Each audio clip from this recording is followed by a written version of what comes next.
Hello, everybody, and thank you so much for joining us for this combined on-site and online event. We are now live in both Zagreb and LA, and it's my great pleasure to introduce Mr. Peter Ramsey for a conversation that will be moderated by Aubrey Mintz. So without further ado, we don't want to lose time because we only have you for an hour. Thank you so much for doing this, and I can't wait to hear your thoughts. Thank you so much. Thank you, Animafest Zagreb. It's wonderful to be here on behalf of ASIFA-Hollywood, and we are very excited to talk to Director Peter Ramsey today. Peter, I have a few questions just to the audience. We have probably about 10 questions or so, and then I'll open it up to Q&A from the audience as well, so we'll hopefully get as many in as possible. Great. Hey, everybody. It's great to be here. Peter, I wanted to ask what it was like to be a young artist growing up in Crenshaw in South LA, and did anyone help start you on your path to your success? Oh, yeah, great question. I didn't have any real artistic mentors outside of friends and the few teachers that I had in school. I mean, there was very little arts education in Los Angeles public schools back then, and I think the situation's even worse now, sadly enough. But yeah, my real mentors were friends. You know, there were back in those days. You know, this was pre-internet. It was a time when things like the movie industry or the whole, you know, there was no video gaming because there were no video games. There wasn't sort of like the same kind of geek culture that we have now, where so many of these things are gigantic businesses, or where comic books are, you know, kind of respected as, you know, media in their own right. This was back in the days where all that stuff was viewed as junk culture, you know, and I had a few friends that had similar interests, and we bonded that way, and sort of learned together and taught each other. So I don't think I had real artistic mentors outside my very talented friends who I looked up to until pretty much until I was actually entering the industry. And now jump forward to 2019. You were executive producer on Hair Love, which won an Oscar for Best Animated Short. You were the first African-American to win an Oscar in Best Animated Feature category for Spider-Man Into the Spider-Verse. The first Black director at DreamWorks on Rise of the Guardians. I think of heroes like Sidney Poitier, who was the first African-American to win Academy Award for Best Actor. Halle Berry to win Best Actress, and 40 years later, 2002.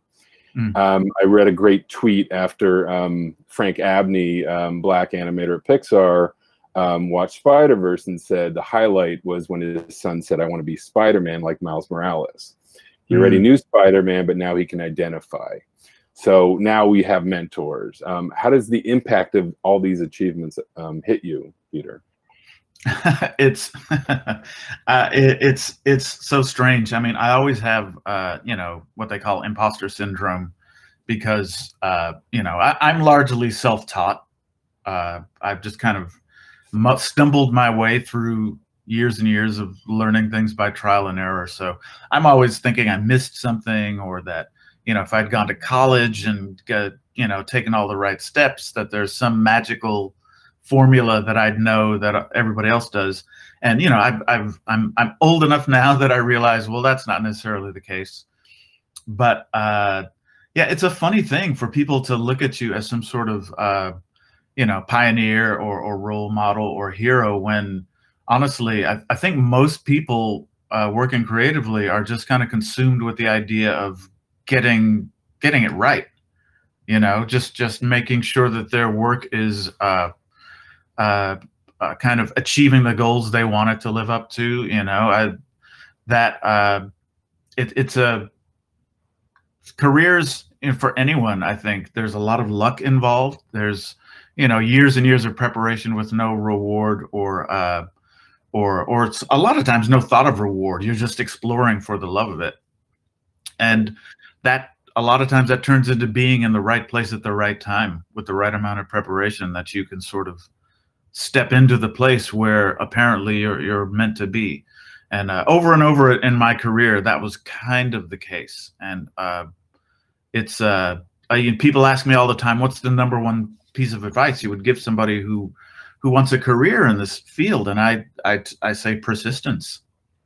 You know, if you love this, if you love a craft, whatever it is, and you know, you really are passionate about it, you keep on going no matter what, even if you're not getting an immediate tangible reward.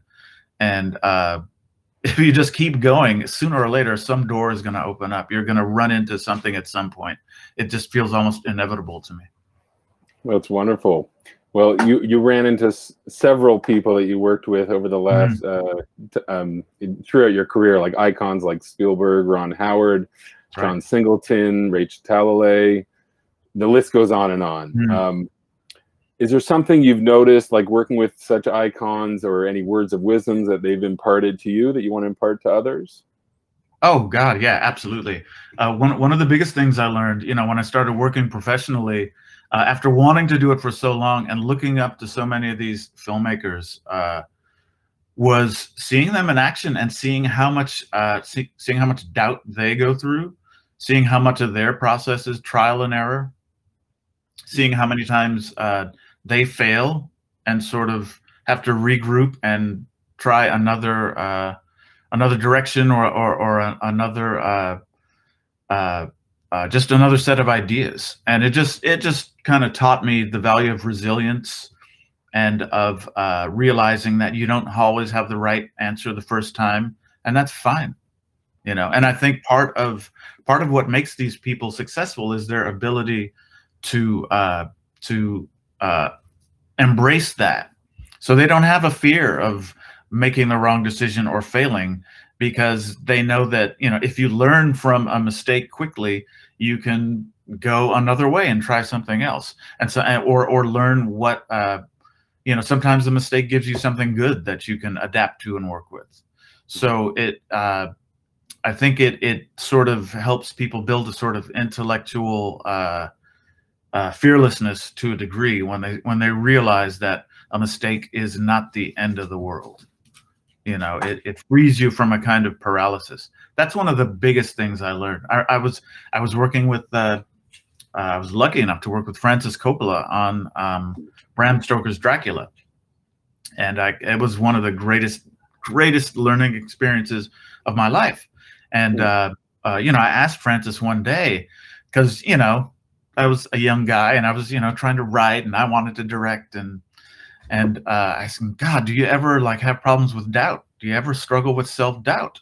You know, and you think the guy who made The Godfather and Apocalypse Now and The Conversation, and, you know, it's like he's like a god. You know, he was to me. And he said, every day. He said, all the time. It's a terrible struggle, but you know, it's just something. It's just something you acknowledge and accept, and you have to teach yourself that it's not necessarily reality, and go on. So it was really interesting. In short, it sounds like these people were human. Absolutely, yeah, and that's everyone. I mean, I worked with guys like David Fincher, you know, who's like, you think that guy's an infallible android from, you know, the future, and you know, it's the same with David, you know, and but it's that whole thing of having enough belief and confidence in yourself that you're eventually going to get to the right answer, that you can have the wrong answer. You can see it go wrong. Everybody else sees it go wrong. And you just say, all right, now we're going left instead of right, you know, and suddenly it's, you know, you've made another decision, you fixed it, and it's now you're doing the right thing. So it's, it really is a mental attitude that you have to cultivate. Wonderful. I'm going to shift a little bit to talk about Spider-Verse now.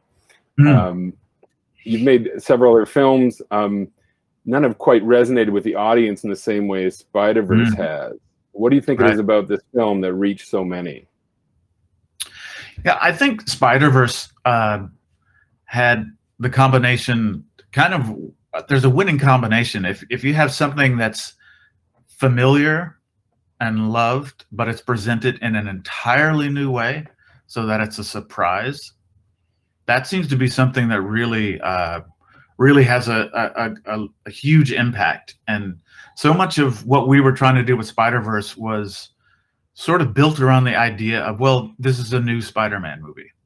You know, there had been so many Spider-Man movies that in the live-action realm, and Sony, their only real concern about Spider-Verse was that it be really different from those movies so as not to cause confusion with them. And, you know, we said, okay, fine. But, you know, little did they know that Phil Lord and Chris Miller, you know, who've done all these other genius works of reinvention, you know, Cloudy with a Chance of Meatballs and the 21 Jump Street and the Lego movie, you know, their notion was to do something really different for animation as a whole, not just from other Spider-Man movies. They wanted to sort of reinvent the American CG animated feature, because you know it had reached kind of a little bit of a creative standstill. That was the thought in all our minds. So the idea of presenting Spider-Man as something totally new became kind of our obsession. And so every creative decision we made was, how is this different? How is this new? How is this drawing from some aspect of the Spider-Man myth that we, you know, haven't seen before? Whether it's just, you know, the aesthetics being like the aesthetics of a comic book, or whether it's like we're taking more advantage of New York City since we can build our own New York City. And all those things went into this this attempt to do something that just hadn't been seen before. And so I think it was that, but it was also the realization that even if we make it as different as we can, the idea of Spider-Man as a character and as a myth is strong enough that it still translates. You still have the best, you realize what a powerful character that is, because everything you love about the Miles Morales version was there in the Peter Parker version. And it just, it kind of renews the essential strength of the idea. I love that. And you were talking about, you know, achieving something different, new for 3D.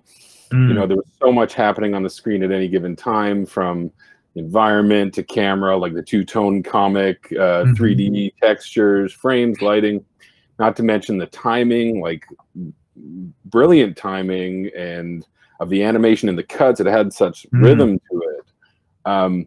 So the question, I guess, is like, how do you focus the audience's eye to where you want them to look with so much happening? Was it challenging? Was that like planned at the storyboard, or did you get a pass and then say, we need something here and here? Yeah, well, it's interesting because so much of filmmaking is just that, you know, telling the audience or leading them to where you want their attention to be, where the story is. And you know, a lot of it is second nature at this point for a lot of us, but yeah, there's decisions that you make all along the way, you know, whether it's starting in the writing, I guess, but in the storyboarding, in the animation, you know, with the flow of the action across the screen, in the editing, obviously, you know, when you're cutting and why you're cutting, and the rhythm of that cutting, and then down to the design and the lighting.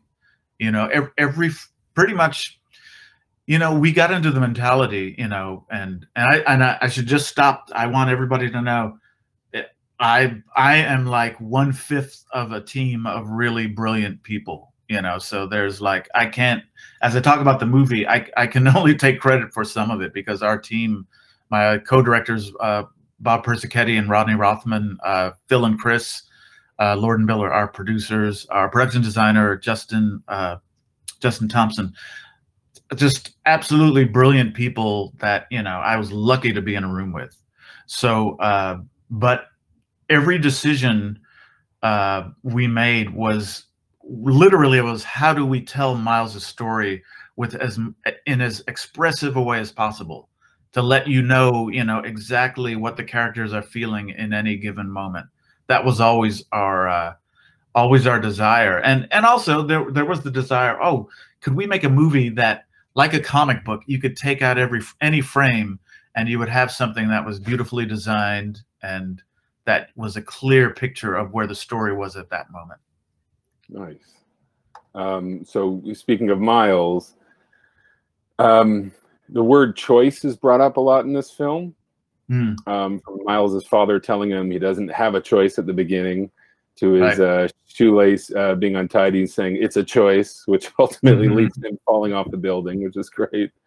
And so many other, you know, parts in the script and the story that talk about choice. So what, in your eyes, what does Miles learn about choice in this film? Yeah, I think he learns that he really does have it. You know, there's a constant, there's a real feeling in the movie of this whole idea of destiny, of things being taken out of your hands. You know, you have to go to a school that you don't really want to go to, but that's, you know, you scored well on a test. So sorry, I'm plugging myself in, but you scored well on some test and everybody thinks you should do it. So you're going to this school. You know, there's so many things in Miles's life, I think, that he feels that, you know, without even realizing it, he's being led to. And, you know, even being bitten by the spider, he doesn't choose it. He doesn't want it. But suddenly he finds out that he is part of sort of this secret brotherhood of spider people, you know, all across all these different universes. But what he realizes is, yes, everybody has a certain set of circumstances they end up in, but choice is how you decide what your actions are going to be to deal with those circumstances. That's the big thing for him. You know, you're bitten by a spider and you're a Spider-Man, but okay, how are you going to be a Spider-Man? You know, no matter what circumstance you're in your life, you have to live it the way that works for you, and that your unique combination of talents and qualities leads you to. So that was a huge one. You know, people ask all the time, how do three directors work together? That's a question we always get. And usually it worked out okay. You know, it's one of those things where this was a very big and complicated movie, and it really did require a lot of brains to get it to work right. And all of us came from slightly different fields. You know, my background in animation and in live action was as a story artist. Bob Persichetti was always also a story artist, but he was also trained as an animator under Glenn Keane at Disney. So when it came to the technical points of animation, Bob was like the point go-to man. And then Rodney Rothman had been a comedy writer for a long time, and had worked with Phil and Chris, and was originally brought in to rewrite this gigantic, unwieldy script that Phil had written. And he was doing such great work on it that everybody, you know, said, well, can this guy stick around? And the solution to getting him to stick around was for him to be a director. So we all brought different skills, but we all sort of worked in concert, because, you know, the original vision for the movie was so strong that we always had that as our North Star to sort of guide us. So that kept the fights from being too bloody. So I see a question here. What's the biggest challenge when directing a feature animated film? And it's a question from a short film director. I would say that the number one biggest challenge is probably the same as with a short. It really is keeping your eye on a vision and communicating it to the whole crew through every phase of the process. That becomes really, it's really important, because you know, the timeline that you have when you're making an animated film, it's so long, and usually, at least in the films I've worked on, they tend to evolve as you're working on them.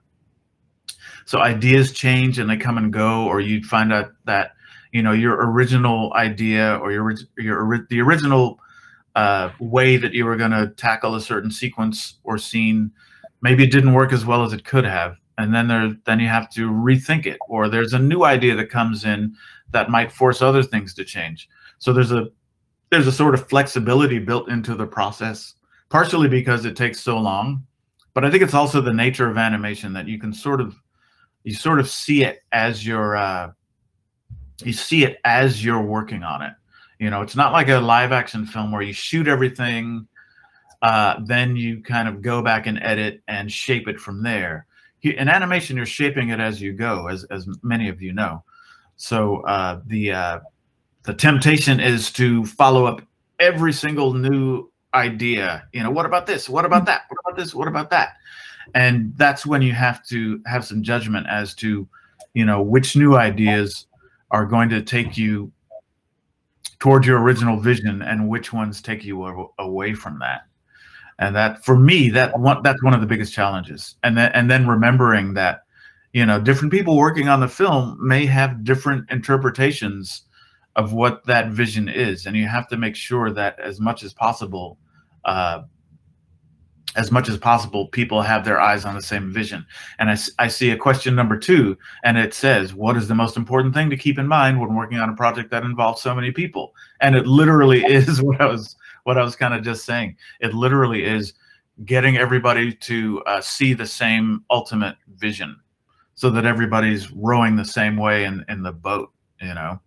I remember on my first film, Rise of the Guardians, a few times I learned the lesson the hard way of assuming that people's understanding of the story and the vision for the story were the same as mine, so that you get into these situations where you're talking to somebody, you know, maybe it's about a design or a piece of animation, and you kind of go, yeah, you know what I mean, you know, you know that part, right? You get it. And the person goes, oh, yeah. Because, you know, in their mind, yes, they get a version of it. It might not be the same as the director's version, though.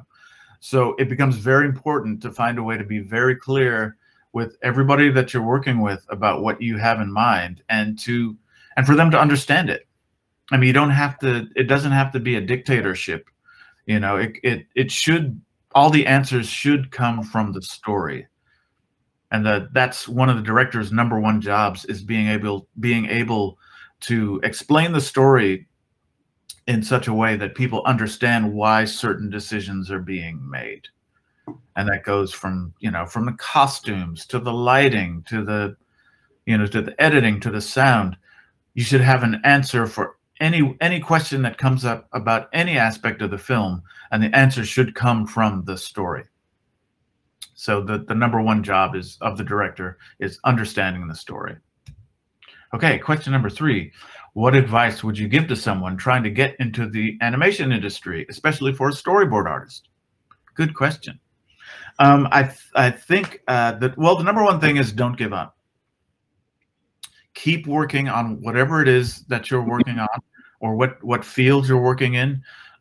If you feel passionate about it and you really believe in it, and you really feel that's what you want to do, just don't give up, because somewhere along the way, an opportunity, you know, when you least expect it, most of the time, you know, someone you know, or someone you work with, or you never know, a door will open up. I know that sounds kind of, you know, new agey and airy fairy, but it happened to me over and over and over again.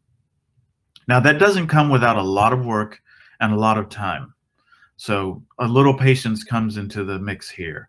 But if you really are giving it a sincere effort, that can happen. The other thing I would say is, you know, especially these days, when you can make films on your own much easier than you used to be able to, thanks to digital technology. You know, I mean, so I'd say work with your friends. You know, make films yourself. You can storyboard a whole film yourself.